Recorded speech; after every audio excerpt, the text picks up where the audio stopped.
Welcome to my program on the coronavirus here. I'm only going to do this one, I think. I don't really plan on talking about this again. The reason I'm doing this particular presentation is because I've been recommending to my friends and to my patients that they prepare for this coronavirus by taking melatonin. Now, how did I come up with that? This is the explanation for why I made that recommendation. First, I need to explain something. I have rheumatoid arthritis. I've had it for years, since I was in my 20s, so it's been a very long time now. And I noticed many years ago, over 10 years ago, that whenever I would take melatonin for sleep, that my arthritis symptoms would flare up really bad. And I noticed a pattern. I'm saying, wait a minute, has anyone else noticed this? Because nobody ever talked about this. But I significantly noticed that after melatonin, I get some really nasty flare-ups where the joints just really hurt a lot. And it takes a long time for the pain to go back to baseline. So I did a little literature's review at the time and discovered that melatonin stimulates the immune system a lot.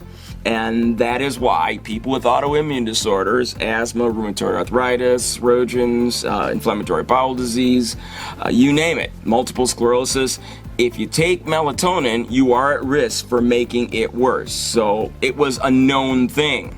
I don't think a lot of doctors are even aware of that, but if you have a rheumatic disease, if you have an autoimmune disorders and you've tried melatonin, you may have discovered this all by yourself. So there is a reason for it. So I figured at the time, wow, okay, if this is true, if melatonin really does stimulate every aspect of my immune system, then that might be useful when coming down with a cold. Because in the early stages of a cold, the virus is just getting started. Your immune system takes a while to recognize these new rhinoviruses or whatever the cold virus is. And by the time your immune system wakes up, that virus has had so many babies that now you're in 7 to 14 days of misery as your body tries to fight this virus because it woke up late. And I figured, hey, if melatonin really does wake your immune system up, then why not on day 1 or 2 take the melatonin, stimulate the immune system, and see what happens. Been doing that for over 10 years, and guess what? In that 10-year period, I haven't had any serious colds. Now, doesn't mean I don't get a cold. What it means is that the symptoms tend to be very mild, and it only lasts up to 2 days, no more than 2 days usually, which is really good, way better than what happened before. So I found from experience that, yeah, melatonin does appear to ramp up the immune system in helping to fight the cold virus. So when this coronavirus came out, my first thought was, well, melatonin. I mean, that it worked for cold viruses. Maybe it will work for COVID-19. And so I started recommending that to my patients. Hey, before this hits you, if you're around somebody with the virus, or if you think you've been exposed, let's say you go to the store, maybe buying toilet paper or something, and you breathe other people's air, how about on those days you take melatonin for maybe a couple days? Been recommending that. And so I got to thinking, well, don't just take my word for it. The literature is very full of, we got tons of evidence that melatonin stimulates the immune system. We even know how it stimulates it. So I'm sure somebody on YouTube has already explained this, and there are experts out there on YouTube who are already telling people to take melatonin. To my surprise, there wasn't anybody, at least not at the time that I looked a few days ago. Maybe there are now, but the last time I checked, there was nothing on YouTube about the use of melatonin in preventing viral illness. So this is that video, okay? So essentially, mostly I'm doing this for the patients that I've recommended to take melatonin, and my friends, in case you're wondering why melatonin. This is why. So for the general public, you could probably stop listening to this after 5 or 10 minutes. For those in the medical profession, for residents, for other physicians and medical students, you might want to watch the whole thing, because I'm going to go into detail as to how melatonin stimulates the immune system. And it doesn't just stimulate the immune system in terms of ramping it up and allowing it to attack invaders aggressively, but it also helps to prevent an over-response of the immune system. Because with viral illness, as you may know, the damage is not from the virus itself very often, but from your body's reaction to the virus. Your body overdoes it and damages your body body and can sometimes kill you in an over response to the virus. Melatonin actually helps to limit the body's immune system so that it doesn't go overboard. And in some viral illnesses, it actually keeps people alive who normally may have died from an over response of their immune system. So that's what we're going to be talking about in today's presentation. Now, I'm going to ask you a question. Which do you think is more complex? A nuclear power plant or a mouse's immune system? I'll give you a minute to think about it. Okay, minute's up. If you said a nuclear power plant, you've probably never had a biology class, or if you did have a biology class, it wasn't very advanced. If you know anything about immunology, you know that it's really, really, really complicated. It's very complicated. I'm just throw up a few diagrams here outlining certain aspects of the immune system, and this isn't even close to going into detail about how your immune system works. It is an incredibly complicated system, far superior to a nuclear power plant. I used to be a radiologist, okay? We had to study nuclear physics, so I kind of understand how a nuclear power plant works. And let me tell you, there is no comparison. The immune system is several orders of magnitude higher in complexity compared to something as simple as a nuclear power plant. All right, and we're going to talk quite a bit about immunity today. You need to understand a little bit about immunity to understand how melatonin may be useful in fighting COVID-19. Now, I thought that, because there weren't any other YouTube videos out there talking about the use of melatonin and COVID-19, that I had this great novel idea, and that nobody else thought about using melatonin to fight the coronavirus. I was wrong about that. That is something that others have looked into. In fact, it's even being recommended as a possible medication to be repurposed for use in fighting COVID-19. This is a paper from Cell Discovery. I believe it was published in March of 2020, which is this month, so it's really new. And they basically go through 16 candidate drugs. These are drugs that are already used for different things, but these are drugs that are believed to be useful in helping to also fight the coronavirus. And notice that on this list, well, first of all, first thing that caught my attention was that paroxetine was on this list. I'm a psychiatrist, and Paxil's an antidepressant, so I was wondering, what the heck? I never thought of Paxil as having any antiviral activity, so I'm going to have to look that one up. I don't know anything about that, but I was surprised to see it on the list. But notice where I have that brown line, melatonin. So it's already being looked at. It's already been studied as a possible agent to be used in the fight against coronavirus.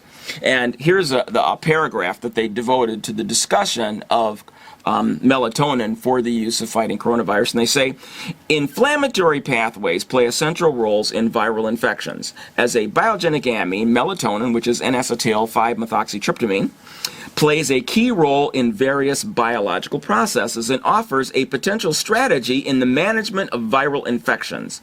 Viral infections are often associated with immune inflammatory injury, in which the level of oxidative stress increases significantly and leaves negative effects on the function of multiple organs. All right, and so what they're focusing on is the fact that people with viruses like COVID-19, like coronavirus, these viruses cause a very intense inflammatory reaction, an overreaction with so much inflammation.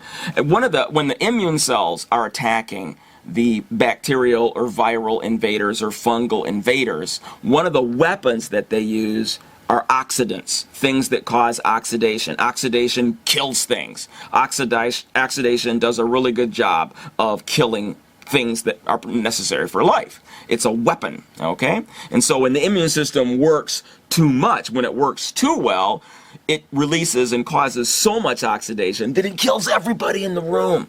So yeah, you're killing the virus, but you're also killing the cells that are infected by the virus. And you can actually damage tissues like this. And so what they're saying is, one of the things that melatonin does, it has anti-inflammatory properties. And so that, this may be of use because it does have this antioxidant effect. And we're going to get into that as we go through today's program. It's kind of like this. Imagine you got some insurgents, some terrorists holed up in this house here. and your Army pulls up, or your Marines or whoever, and you got to get these guys. Well, how do you get them? You have several options. One, you can send in a strike team armed with like guns, and they go in and use bullets, and they get the bad guys, right? Now, if you do it that way, after you clean up the mess, guess what? You still have a house, all right? Somebody else can move in there, okay? You know, it has a TV and air conditioning, you know? Hey, you know, it's a structure that's still usable after you get the bad guys out. The other option is you can lob a grenade in there, or you can bomb it from the sky. Take use a bazooka and go through the window. Now, if you choose the bomb method, you'll get the bad guys, but you're also going to destroy the structure. You're going to do a lot of damage to the structure, so it's going to be a while before people can move in there. And you know what? After those babies go off, you might be better off just bulldozing the thing and starting over with a new facility. That's the difference between that. You know, when you have a virus, many viruses. When I was a radiologist and you had somebody with a known viral pneumonia, very often when the virus cleared up, the lungs were perfectly fine. They looked absolutely like normal lungs. There was no evidence that damage occurred. But if somebody had a purulent purulent pneumonia, and that can be bacterial or in some cases viral, but mostly you see that with bacterial pneumonia. When the bacteria is dead and gone, it's been gone for a while, you look at the lungs and there is evidence of scar tissue, periods of atelectasis, or where the lung tissue is consolidated or replaced by scar tissue. That's for life, okay? And some viruses can do that, and these SARS viruses, like COVID-19, are in that category. They generate a very powerful neutrophilic response, so that when it's all over, it's like somebody lobbed a grenade in there, and you have a bunch of scar tissue. So that's why you don't want to get pneumonia with something like COVID-19. You got this military, and you have the option of using a bazooka or using guns. Now, if you use a bazooka, you want to know when to stop. Like in this illustration, we're going to keep firing the bazookas until you say stop. Well, when they get going and when their blood's up, they just keep pushing that button and firing it. You need signals to turn off an inflammatory system so that once you've done enough, you quit. It turns out melatonin has that effect. It helps the immune system say stop so that you don't keep going and don't keep flooding an area with oxidative damage, okay? The antioxidant effect of melatonin makes it a putative candidate drug to relieve patients' clinical symptoms in antiviral treatment. Even though melatonin cannot eradicate or even curb the viral replication or transcription. In addition, the application of melatonin may prolong patient survival time, which may provide a chance for patients' immune systems to recover and eventually eradicate the virus. So this is really useful. Now, the way they're talking about using it is in patients with actual viral pneumonia from COVID-19. What I'm proposing is that people take it before you get COVID-19, or in the very early stages. You want your immune system to wake up and identify the target soon, so that if you do get it, you end up with the mild variety, 17%, don't have any symptoms at all, okay? That's the kind you want to get if you're going to have to get it. And then you have a bunch of others who have mild to moderate symptoms. You don't want to be in that 10% category that end up with more serious pneumonia. All right, so here we're looking at COVID-19 and how it infects the cells and its target, its most dangerous target, which are your alveoli. What you see here on the right-hand side are the alveoli. These air sacs are what make up lung tissue, and that is the worst target of COVID-19. That's the one you don't want. If you want it to stay in the upper respiratory tract, if you get it, you don't want it going into the lower respiratory tract and attacking your alveoli. So the cell, you see, the thing is, the virus is able to get into our cells and start making babies, and our immune system, it doesn't recognize it right away. Okay, it's a novel virus, and so it's just sitting there kind of sleeping, not paying a lot of attention. So the virus is in there making babies, and they're getting away with it. Okay, they're infecting cell after cell, taking over, and then moving on to the next cell, taking over, making babies, using the cell's machinery to make copies of its stupid self. And so the patient, for the first days, up to 14 days after infection, You have a patient who doesn't realize that they're asymptomatic, and they can be spreading the virus and they're not even coughing. Okay? And the immune system's not responding. The reason that our immune systems aren't responding is because it's never seen anything like SARS coronavirus before. So it hasn't set up specialized sentries and weapons to recognize, catch, and eliminate these viruses. So then, when things get bad, now we have billions of virus babies floating around infecting millions of cells. The immune system suddenly wakes up and goes, what happened? And it scrambles to deal with the emergency with no real plan on how to deal with this SARS, with this coronavirus. So it quickly assembles and deploys a bunch of general troops to the lining of your respiratory tract, and it turns your respiratory tract into the battleground. If you're young and healthy, your startled immune system may be enough to deal with the virus, assuming that everything remains in your upper respiratory tract. That's above your trachea, above your windpipe. In such cases, your symptoms will likely resemble just your regular upper respiratory tract infection, a cold, okay? And you might not even get that. As I mentioned, about 18% of the people that end up infected have no symptoms of coronavirus. Throughout their entire infection, they're asymptomatic, almost 20%, okay? The upper respiratory symptoms can include, if you do get them, include fever, sore throat, nasal congestion, or a dry cough. The World Health Organization reported that symptoms begin an average of 5 to 6 days after the virus initially infects us, with a range of 1 to 14 days. Okay, so you could start having symptoms as early as day 2, or you could have this virus doing its thing for 14 days before you even start coughing. In the meanwhile, you're still spreading it around. You don't even know you got it. So what happens to those people who are at risk, and this virus goes from the upper respiratory tract down into the lower respiratory tract, which is your lungs? Well, now we can expect more severe symptoms. These include shortness of breath, chest pain, or tightness, a deeper cough, or other difficulties breathing. These can be signs that the viruses have made it to the lower respiratory tract. These symptoms can come from inflammation of your respiratory tree, otherwise known as your bronchial tree. All right, so now it's in the upper respiratory tract, including your bronchus, and so you have a viral bronchitis. Now, from here, you can stay there and it can resolve, or it can go deeper still into your lungs and form a viral pneumonia.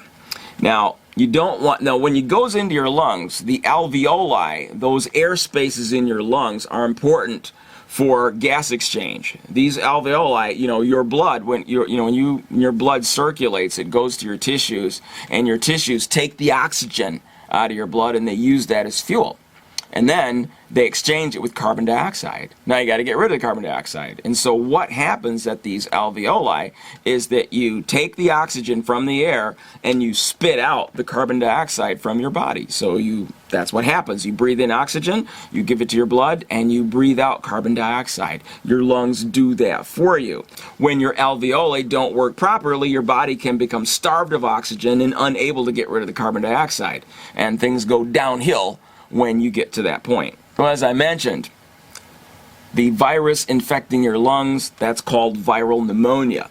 Pneumonia is when your alveoli become inflamed, and these what used to be air sacs now fill up with fluid and pus. And as you can imagine, if these air sacs are filled in fluid and pus, then these sacs are no longer doing their job of exchanging oxygen for carbon dioxide. They are offline. And this can happen to one or both of your lungs if you come down with viral pneumonia. Now, these 3 radiographs show what pneumonia looks like. And these are all chest x-rays. And as you can see, when you look at the first one here, all of these, there is no normal controls in this slide. These are all chest x-rays of people with pneumonia. Black is good. The black part shows you that's airspace. Those are lungs that are inflated and doing their job. The white sections Oh, that thing in the middle is your heart, by the way. Okay, so in case you're not used to looking at chest X-ray, sorry about that. Okay, so those are heart, and those other things are ribs. So I assume you knew that. So anyway, the white areas, those are areas of consolidation. Those are areas that are filled with gunk. Pneumonia, if you will. And so here you see the first one is right middle lobe pneumonia, and then you see the second one there where the entire right lobe is full of pneumonia, and then the third one on the right hand side, you see it's in both lobes of your lung there. So the more your lungs are filled up with this with this inflammatory reaction, the less air exchange is going on, and that can obviously threaten your life. And when things get that bad, you're going to want a ventilator when that happens, okay? Now, when the infection has reached your lungs, your overexcited immune system can behave like panicked soldiers. All right, these guys, what happens when soldiers feel that they're overwhelmed, when they're surrounded by the enemy and outnumbered 3-1? You're more likely to stop using guns and start lobbing grenades. You got a zombie horde coming at you, then you're gonna give up on one-on-one attacks. You're gonna go for mass destruction when you feel outgunned, and that's kind of what happens when your immune system feels overwhelmed. It overdoes it. The immune system can end up quickly sending more and more troops into the area, resulting in a cascade of different cells and chemicals being released that end up firing all over the place and in random directions. They may not even root out the invader. Okay, it's just blowing everything up, and this is causing significant damage to the infrastructure. So you're blowing up buildings here in the military illustration here. In an organ system, when you have an immune system that is hyper responsive, you're damaging the target organs. So wherever the battle is taking place, when you overdo it, when your immune system, especially when your polymorph neutrophils are involved, that neutrophilic response I mentioned, you're causing irreparable damage. You can cause irreparable damage to your target organ. And in the case of COVID-19, that target organ is the lungs.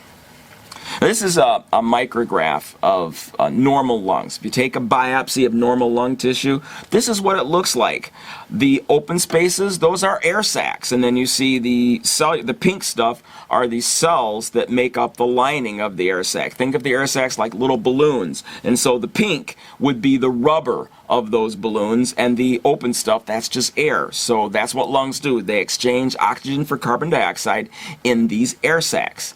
Now this next slide shows you the lungs of somebody who has pneumonia, and you see instead of these you're not seeing as many air spaces. The previous air spaces are now filled with this pink liquid, and that's an exudate containing pus and liquid, and showing you what you're seeing on a cellular level when an individual has pneumonia.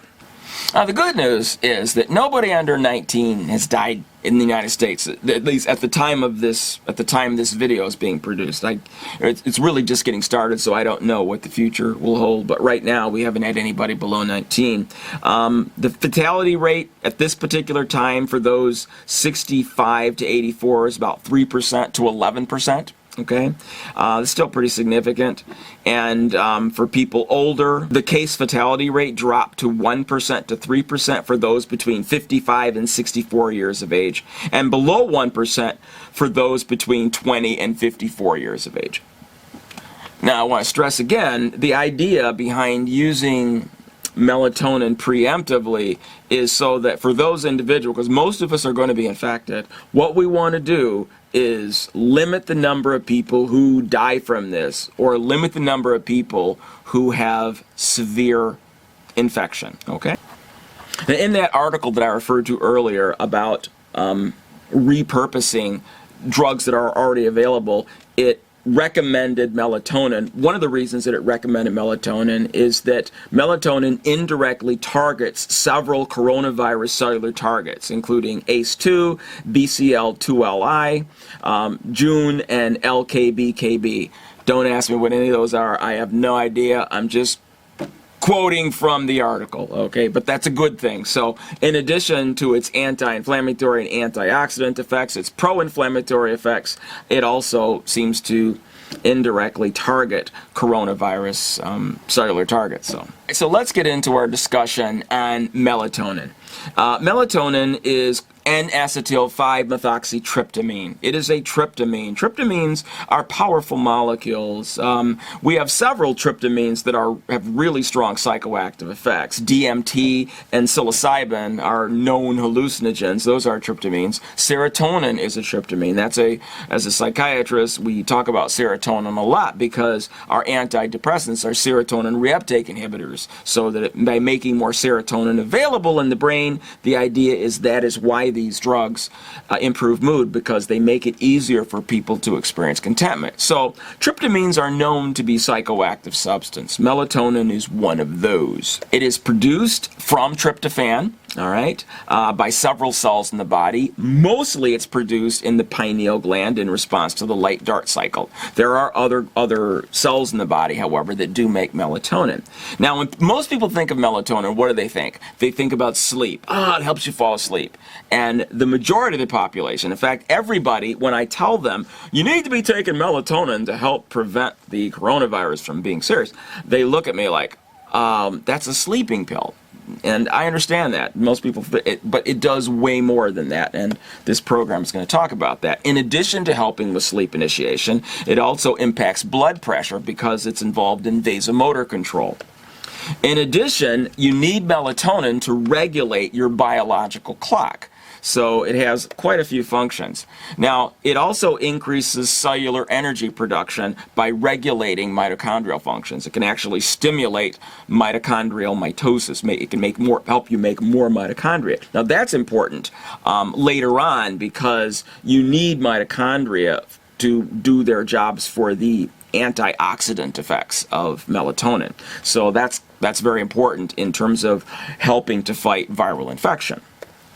And next, it has antioxidant actions that are in addition to its mitochondrial actions. It exerts powerful antioxidant protection. Not a little, a lot, okay? It has a lot of antioxidant properties, and that is very, very important in fighting infections that cause exuberant inflammatory responses. And then immunomodulation. This is where it enhances aspects of your immune system so that your immune system is better able to target and destroy enemy substances and creatures that try to invade you, okay, including cancers. But also it dampens, it has anti-excitatory actions and anti-inflammatory properties, and that it helps to prevent your immune system from going too far. All right, so it does both. It stimulates the immune system and it prevents the immune system from going too far in normal host. Now, I'm going to say that for those of us who have autoimmune disorders, it doesn't do a very good job of that second one, okay? But for the average person, it does a good job. So remember that illustration with the bazooka guy, okay, where they're going, hey, we're going to keep firing until somebody tells us to stop. Well, melatonin is important in coming up with that stop sign, okay? This is okay, enough, okay? We've got enough damage going on. Why don't we stop shooting for a while? At least let go, stop with the grenades for a bit, okay? Melatonin is useful for that. And that's important, once again. Why? Because earlier we discussed the effect of COVID-19, and it generates this very extravagant, exuberant immune attack with these polymorphic neutrophils that are like grenades going off and destroying lung tissue. And so melatonin has anti-inflammatory properties to try to stop this process from going too far and maybe keep your patient alive longer. And we have evidence that it does just that in other viruses, and we'll get to that later. Now, melatonin acts in virtually every cell of our bodies. And I'm not going to be able to discuss all of them because, for one thing, it's a lot, okay?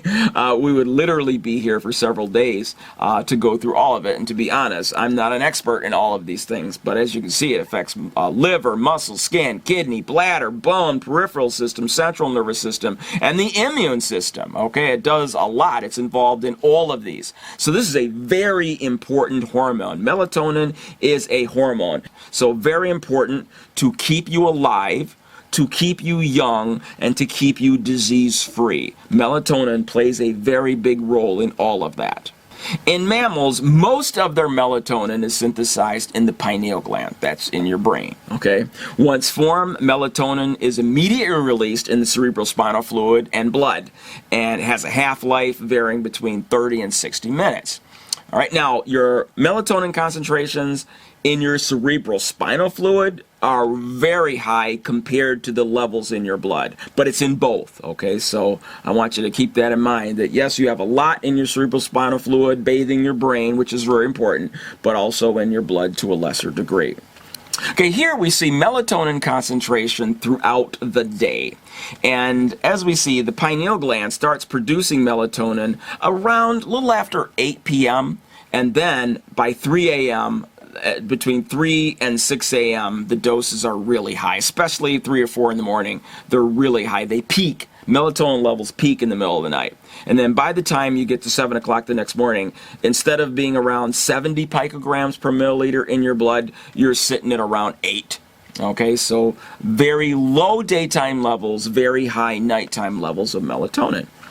Melatonin exerts most of its functions by binding to melatonin receptors, both outside of the cell, that's extracellular, and inside the cell. There are 3 receptors that melatonin binds to. Melatonin 1 receptor, melatonin 2 receptor, and then the melatonin 3 receptor, which is also called quinone reductase 2. Quinine reductase 2 belongs to a group of reductases. These are enzymes that do the opposite of oxidation. They cause reduction, okay?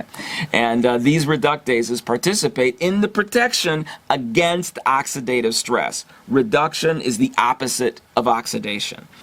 In this particular slide, this is very similar to that other one that we looked at, showing that melatonin levels are relatively low during the day, but then in the evening hours, they peak. Okay, so you knew that already. What this slide does is that it shows you the different blood levels according to age. And what you notice, you know, the one with the biggest hump, where you get all the way up to about 170 picograms per milliliter, that happens in individuals. Notice that's the dark line. And look at the legend. That means these people are 5 to 10 years old. So the most melatonin is released in children. And then the next big hump with the dotted line, with the dashed line, are people between 20 and 40. They get up to about 120 picograms per milliliter in the middle of the night. Then 41 to 50 years old, boy, man, they're down to about 90. And then the 51 to 65-year-old, that's my group, EHA, yeah, we get all the way up to what, 60? Woohoo! And then if you're over 65, geez, it's down to like 30. That's the maximum. And notice that the daytime doses are also significantly less. So when you're a kid, 5 to 10, you're sitting at around 25 during the day. By the time you get to be above 65, you're sitting at what, about 12, 18? All right, so much less melatonin released as you get older and older. Now think about it. These illnesses, older people are at greater susceptibility. There are so many reasons why older people are susceptible to disease. It would be presumptive to say, well, that's because low melatonin. There are too many other factors to consider. But I have to think, you know, considering that melatonin is involved in inflammatory response, it does kind of make sense that people with lower melatonin might be more susceptible to illness, okay? By illness, I mean infection. Illness too, though, okay?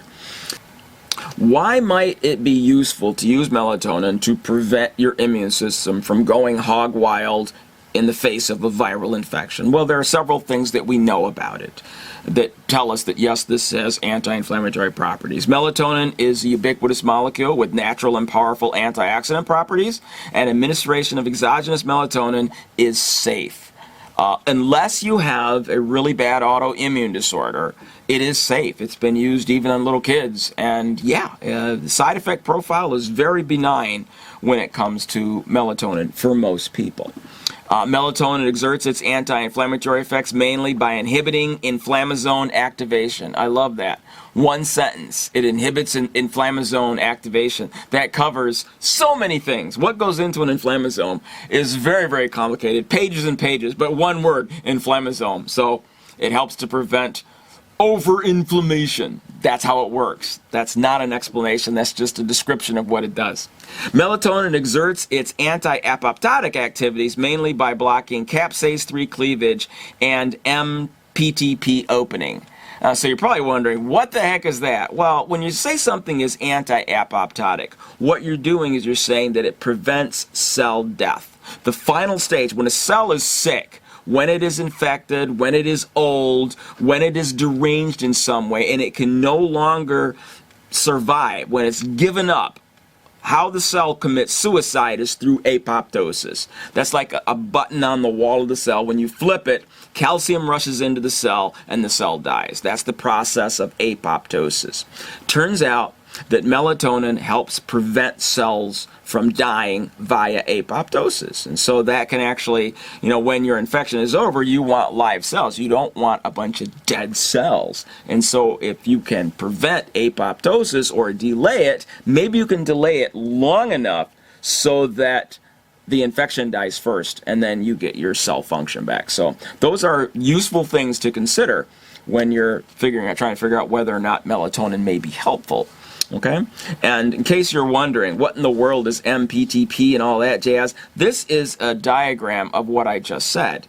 And notice down here at the bottom, that circle I just drew over MPTP. All right? So that's like a pore, and when that thing opens up, that's apoptosis. And this slide basically just shows you, in case you were wondering, how in the world does melatonin prevent apoptosis? Well, here's a slide that shows you. Now you know, okay, so you'll never have to ask that question again because I just showed you a picture of how melatonin prevents apoptosis. Yeah, all right. And this is just overkill. I didn't really need this slide. It just shows you how melatonin peaks in early childhood, but as you get older, like other hormones, like growth hormone and testosterone and all those other hormones that are good for you, that keep you young and supple, you're after 25, you ever notice that you're programmed to die? That's just how God set it up, okay? No more living for you. You're over 25. We don't need you anymore. And so all of your good hormones just drop off like crazy, and your body shrivels up and then dies. That's kind of how it's supposed to be. But melatonin, like all those other good hormones, it drops like a rock the older you get. So that down here it says, older people produce negligible amounts of melatonin, and they got it pointing right at the 60-year-old. I'm going, come on. I mean, I used to think 60 was old. I don't think 60 is old anymore. They need to move that arrow up a little bit. However, that stupid slope, it kind of, by the time you get, 58, you got no more melatonin left here. Now, there's good news here, and that there's something I can do about it, because for a lot of those hormones, you can't go to the drugstore and buy them and say, I want to have hormones like 25-year-old, because this thing was actually doing things that help keep me alive and virile and healthy, and so I would like to have those higher levels. Turns out melatonin is a hormone that you can buy over the counter and give yourself those levels. So that's the good news, all right? A pill. You can take it by pill, and it will increase your levels. Now, how much do you need, you might wonder, okay? Because, wow, there's a big difference between melatonin in a young person and melatonin in an old geezer like me, okay? So, exactly how much do I need to take? Well, here you go. This is a study where they had somebody take a pill. It was 10 milligrams. And that's a higher dose. If you go to the drugstore, most of your melatonin that you can buy over the counter is 3 milligrams, but they also do have 10 milligram dose as well. Not hard to find. So in the 10 milligram dose, take a look. After that pill, before 20 minutes, you go to 12,000 picograms per milliliter. Now remember that what the young people had in that slide we just looked at, where it peaked at about 130, and you go to 12,000. So what that tells me is that 10 milligrams is kind of overkill. Okay, you don't need 10 milligrams. Doesn't take that much. Okay, in order to get a younger person, you kind of get more than what you had in a younger person. And notice 180 minutes later, so you're talking at 120, you're looking at 3 hours, 180, 4 hours. So 4 hours later, you still have over 100 picograms per milliliter. And so what you've done is you have given yourself very elevated melatonin levels comparable to a young person's. Okay? So there is something we can do there. And these are actually going to impact immune cells as well. Your immune cells are stimulated. The higher the dose, the more they're stimulated. Okay. Besides being produced by the pineal gland, melatonin is synthesized by other organs in the body. In the stomach, the enterochromaffin cells produce melatonin. What is stomach melatonin for? Your stomach doesn't sleep, right? It's not for sleep. When the enterochromaffin cells produce melatonin, it causes the closure of the lower esophageal sphincter. What happens if the esophageal sphincter, when your esophagus goes down, it hits your stomach right there, and there's a little sphincter between the stomach and the esophagus. And so melatonin causes that sphincter to close up so that when you eat food, it doesn't squirt back up into your esophagus. When that happens, we call that gastroesophageal reflux, or GERD, heartburn. Okay? So melatonin is good for your stomach because it blocks that. And sometimes, for my patients that have pretty bad GERD and they're on lots and lots of those proton pump inhibitors, sometimes the proton pump inhibitors affects the absorption of things like magnesium and thiamine and stuff like that. And so I will recommend, why don't you try some tryptophan? Tryptophan is the precursor for melatonin, or melatonin, because that will help close that sphincter up, and maybe you can use less of these other medications. So melatonin is produced by the cells in your stomach, it's produced by your retina, it's produced by your white blood cells. And why would your white blood cells produce melatonin? Well, melatonin, there are a lot of melatonin receptors on your immune cells. Your natural killer cells have melatonin receptors, monocytes, leukocytes. Also, melatonin impacts the release and activity of interleukins and gamma interferon. And so these make up your immune cells, okay? And so all of these immune cells, all of these immune molecules are impacted by melatonin. Now, the melatonin produced outside of the pineal gland are not regulated by the light-dark cycle like the pineal gland, okay? So it's more of a paracrine or autocrine relationship. If you don't worry about that if you don't know what I'm talking about. It doesn't matter what time of day it is. These are not influenced by light at all. The white blood cells that have actual receptors for melatonin include the T lymphocytes, the helper T cells, the cytotoxic T cells, the T regulatory cells, the natural killer cells. It causes proliferation of that particular cell type, the eosinophils, and the mast cells. All of these have melatonin receptors. And melatonin has the capability to regulate leukocyte function, or white blood cell function, and contributes to the control of inflammation in tissues, acting as both an activator and an inhibitor of the inflammatory and immune response. How, you ask? Well, melatonin administration increases the proliferative response of lymphocytes, increases the number of natural killer cells, stimulates the release of pro-inflammatory cytokines, interleukin-1 and tumor necrosis factor alpha, and enhances phagocytosis and modulates apoptosis. Now, that last sentence, you might be wondering, what am I talking about here? All right, interleukin-1 and tumor necrosis factor alpha are cytokines. These are chemicals that the white blood cells utilize to strengthen the efficacy, the effectiveness of your white blood cells, so that they can kill their targets better.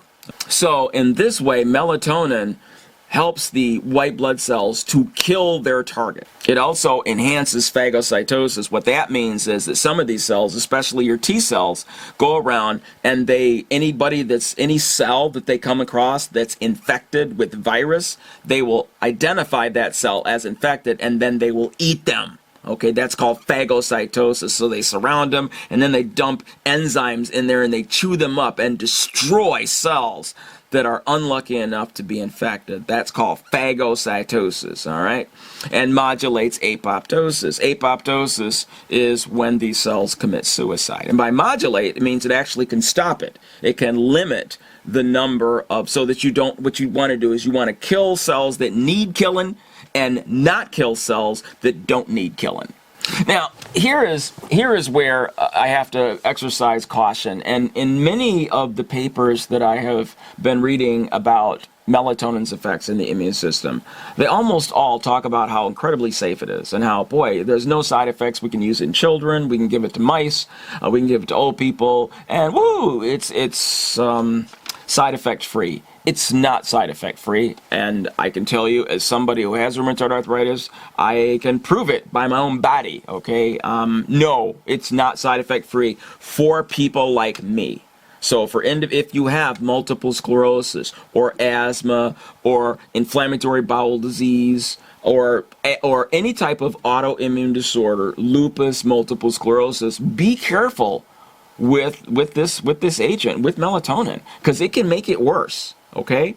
One of the reasons that I don't regularly take melatonin is because when I take it regularly, I can feel it. My arthritis gets bad. I took a double dose a couple nights ago, and boy, my hip just was inflamed, and I don't normally have pain. I use a lot of natural agents. I have a video called Dr. Guy's Joint Repair Formula thing. I put it on YouTube, and I use a lot of natural things to prevent the arthritis from doing joint damage. But when I take melatonin, especially at higher doses, then it overrides all of that protection, and I can feel my joints being attacked.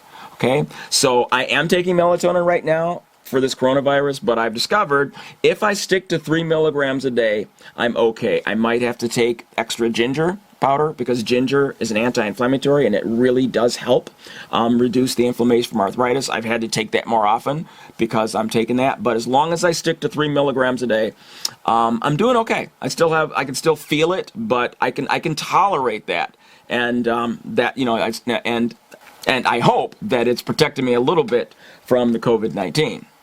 But I just want to make it very clear that it is not side effect free for those of us with autoimmune disorders. So be careful, especially if you have a really bad exacerbation or multiple sclerosis. You better think twice about taking melatonin. Okay, just saying. All right.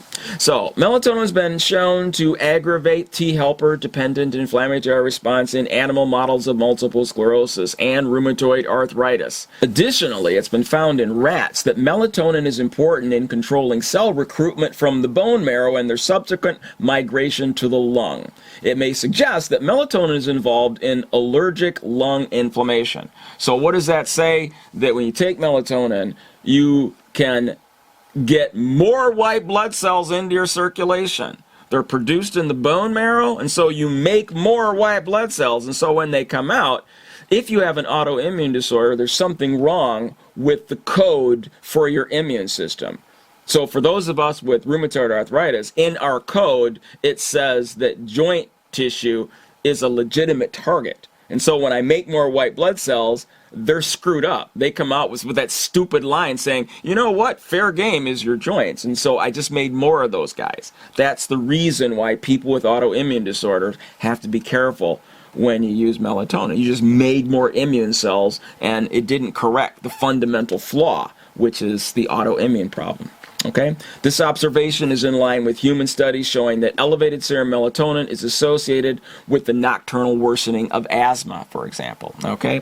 So I don't know if they've looked at it for all autoimmune disorder, but I can vouch for rheumatoid arthritis, and I would exercise caution in all autoimmune disorders. So that is my one word of caution with the use of melatonin. Not that you can't use it in these illnesses, but if you have a really bad one and you're going through a really serious exacerbation, I would think twice about using melatonin for the prevention of colds or even COVID-19. Okay? Now, if you're dying from COVID-19, you got bigger, that's different. Okay? All right. But for people without any autoimmune problems, it has really powerful anti-inflammatory properties. Okay, in this particular illustration, you see one of the really big ways that melatonin helps reduce inflammation is because that it blocks NF-kappa beta. It inhibits NF-kappa beta. When NF-kappa beta does its thing, when it goes into the nucleus, it increases production of cytokines, chemokines, defensins, cyclooxygenase, reactive nitrogen species, adhesion molecules, ICAM, VCAM. And so it's very anti-inflammatory because one of the reasons it's anti-inflammatory is because of its inhibition of NF-kappa beta. Now, in addition to what it does with NF-kappa beta in reducing all of this inflammation, melatonin is able to prevent or reduce the inflammatory derived activation of a variety of enzymes that are pro-inflammatory. So it helps to inhibit the activity of phospholipase A2, lipooxygenase, and cyclooxygenases. These enzymes are pro-inflammatory. Melatonin inhibits those guys.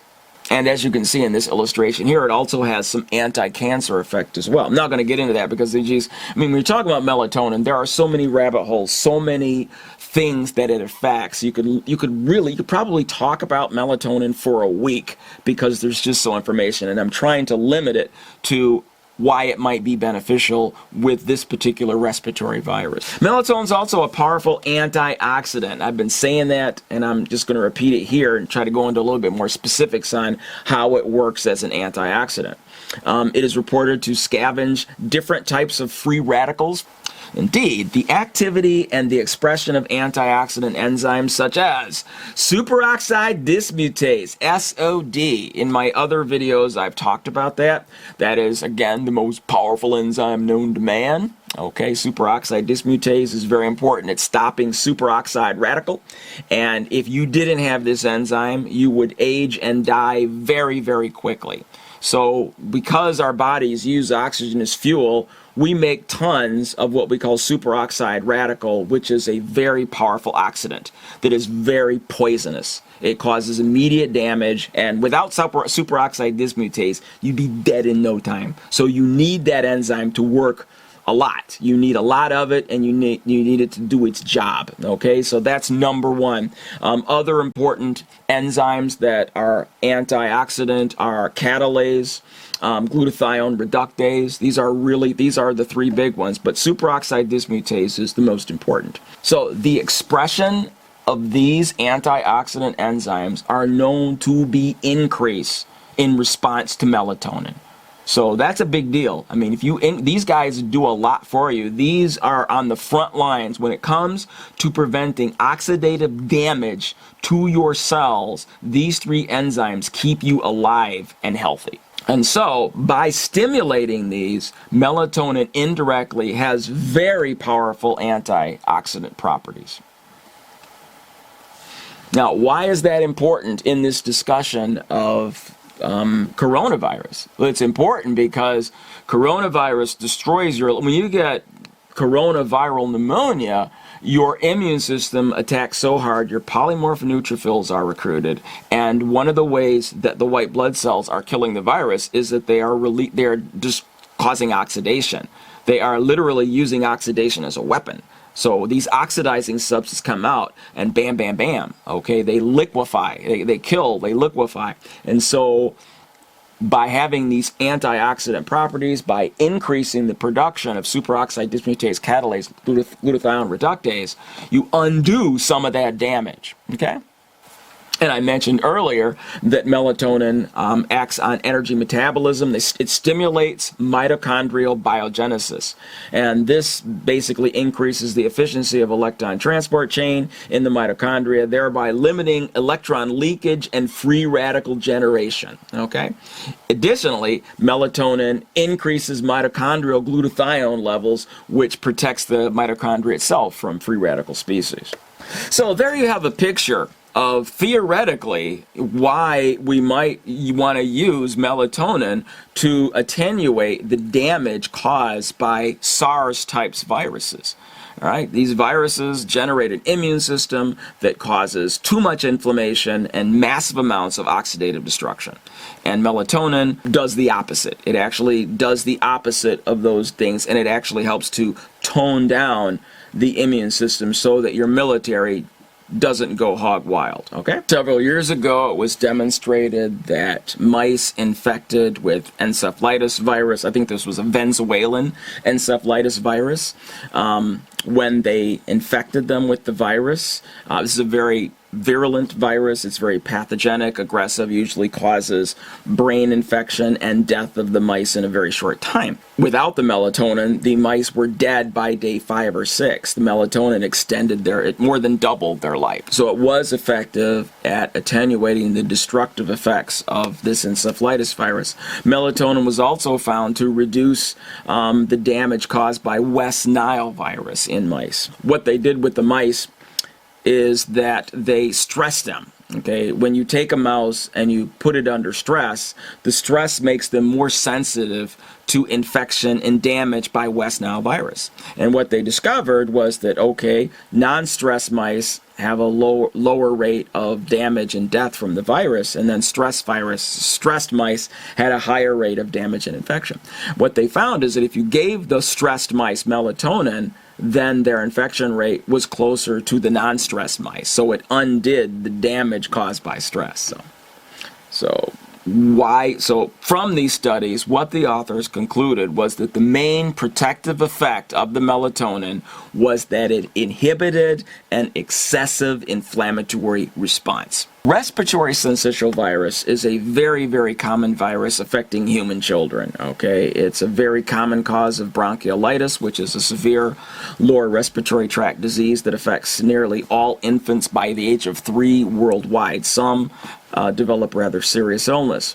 This disorder is characterized by extensive damage to the bronchial epithelial cells and by massive infiltration and activation of inflammatory cells into the airways with the production of reactive oxygen species. What does that mean? Lots of free radicals. Lots of free radicals. You've got inflammation and oxidative damage going on, damaging the lungs. That's in respiratory syncytial virus.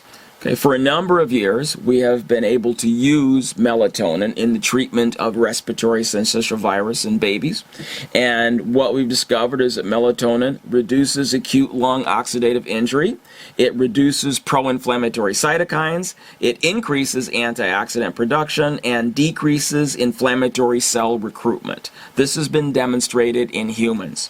Now, RSV, respiratory syncytial virus, is also an RNA virus like coronavirus. When these unfortunate mice were intranasally inoculated with respiratory syncytial virus, the investigators looked at the body's inflammatory response to this particular virus, and they found increases in nitric oxide, hydroxyl radical, malonyl aldehyde. These are very strong pro-oxidant substances which do damage. So oxidative damage, right? Respiratory syncytial virus causes significant oxidative damage.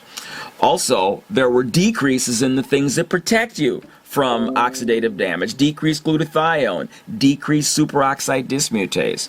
So the virus puts you at risk to be overwhelmed by the process of oxidation. Takes away your protection and makes all these molecules that are pro-oxidant. However, when they pre-treated the mice with melatonin, they gave them melatonin first, and then they shoved that virus up their nose. Guess what? It caused a significant marked reduction in acute lung oxidative injury. It suppressed nitrous oxide, hydroxyl radical, and MDA generation, and it restored glutathione and superoxide dismutase levels to normal. Okay? That's pretty cool. So those mice were much happier than the mice that didn't get the melatonin. In the respiratory syncytial virus infected mice, inhibition of oxidative stress was also associated with the reduced production of pro-inflammatory cytokines such as tumor necrosis factor alpha. Although physiologically controlled inflammation is required for virus clearance, aberrant and exaggerated inflammatory reaction during RSV infection results in an extensive parenchymal damage with development of severe diseases such as bronchiolitis and pneumonia. Okay, so having that melatonin pre-treatment made a very big difference with regard to susceptibility to the damage from respiratory syncytial virus. So why do viruses, because as a radiologist, when somebody came in and they had a viral pneumonia versus bacterial pneumonia, overall, people with viral pneumonia did much better And as I mentioned earlier, they got better and there was like no scar tissue for most people with viral pneumonia. Bacterial, that's different. The viral double-stranded RNA results in something called toll-like receptors, or TLR. That is associated with viruses that tend to cause an exuberant inflammatory response. When the white blood cells, when the immune system sees TLRs, they go nuts. Toll-like receptors are like waving a red flag in front of a bull. Your immune system sees that flag and all it knows is kill, kill, pull out the stops, whip out the bazookas, okay? TLRs. And that is something that these viruses express, which results in this outrageous inflammatory response. And it's been shown that melatonin decreases TLR-mediated downstream gene expression in the respiratory syncytial virus-infected macrophages and the subsequent NF-kappa beta dependent gene expression, such as those encoding for tumor necrosis factor alpha and iNOS. So, I mean, melatonin is having effects at the genetic level to decrease TLR expression. And so, think of it as this. Think about without melatonin, the cells that are infected with the virus are all waving red flags at your immune system saying, come and get me, okay? And melatonin suppresses those red flags. So fewer flags, maybe a couple of pink flags, okay? And the result is you don't get such an exuberant inflammatory response and that you're not overdoing it, okay? These results suggest that in respiratory syncytial virus infection, melatonin may at least in part prevent the injury to the airway structure through the inhibition of the oxidative stress and of the production of pro-inflammatory cytokine, and therefore be a useful therapeutic agent in RSV-induced pulmonary disease. Recent evidence suggests that respiratory disorders induced by many other human viral pathogens result from exuberant generation of reactive oxygen species by inflammatory cells in response to infection. And it's not just about animal studies. We have actual studies in human infants who are infected with respiratory syncytial virus, and so we know that melatonin has been effective in these infants. Okay, it has reduce this excessive inflammatory reaction, reduce oxidative damage. Indeed, positive effects of melatonin treatment have been reported in newborns with sepsis, with reduction of serum levels of lipid peroxidation products, and with increased survival. Okay, so melatonin has been effectively used to dampen this crazy, out of control immune response in response to viruses like what we see with coronavirus. We also have studies in preterm infants with respiratory distress syndrome where melatonin has shown to reduce early serum indicators of chronic lung disease, such as plasma concentrations of interleukin-6, interleukin-8, tumor necrosis factor alpha, and of nitrites. Okay. We also have studies looking at melatonin treatment in newborns with respiratory distress syndrome, where it was shown that melatonin reduced levels of the pro-inflammatory cytokines interleukin-6, interleukin-8, and tumor necrosis factor alpha in their tracheobronchial aspirates. And the melatonin improved clinical outcomes in these particular cases.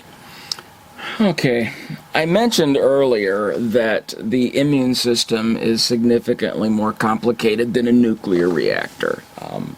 That this coronavirus infection, just preparing this program has just demonstrated that times a billion. This is very, very complicated. This is a paper published in January in the Journal of Medical Virology on how the coronavirus interacts with our immune system. This is a diagram found in that particular article, and as you can see, it's extremely complicated. One thing I want to call your attention to, however, is I mentioned with respiratory syncytial virus, the reason that it generated such a strong immune response is because of the expression of TLRs. Okay, TLRs are involved in coronavirus. And that you also have the activation of NF-kappa beta, which results in the release of massive cytokines, which cause this inflammatory response to be crazy, to be very strong, very similar to RSV in terms of the damaging effects of our immune system, of our own immune system, that are produced by this virus. Okay, so does it make sense that they would recommend melatonin as a possible drug to be repurposed for treatment of coronavirus? It makes perfect sense when you understand its history and its mechanism of action. Now, what I am proposing is, I'm agreeing with them that, yeah, somebody who has coronavirus pneumonia, I think melatonin's a great idea to try that out and see if it works. But I'm suggesting that before it gets there, just being at risk right now, we're all at risk at getting this virus. People who smoke are 17 times more likely to develop serious illness compared to non-smokers. So if you are at risk, and if you don't have it yet, it kind of makes sense. And if you're older too, I would highly recommend that you consider adding daily melatonin to your regimen just to kind of keep your immune system on its toes so that if you are infected, maybe it won't be so bad for you. I'm interested to know, for those that do take melatonin, maybe you could leave a comment, maybe several months from now, we can kind of get an idea as to how much protection it conferred, to see if people that took melatonin daily, did they get the severe illness, or do we have a lower incidence of severe respiratory illness, the same instance, or worse? I mean, it'd be nice to know that. I strongly suspect, based on the history of melatonin and what we know about it, I personally am taking it and I'm recommending it to my patients, and I strongly suspect that it will be helpful. Okay? So I hope that answers your question. For those that wondered why I recommend melatonin for the prevention of this particular virus, this is why. Thanks for watching.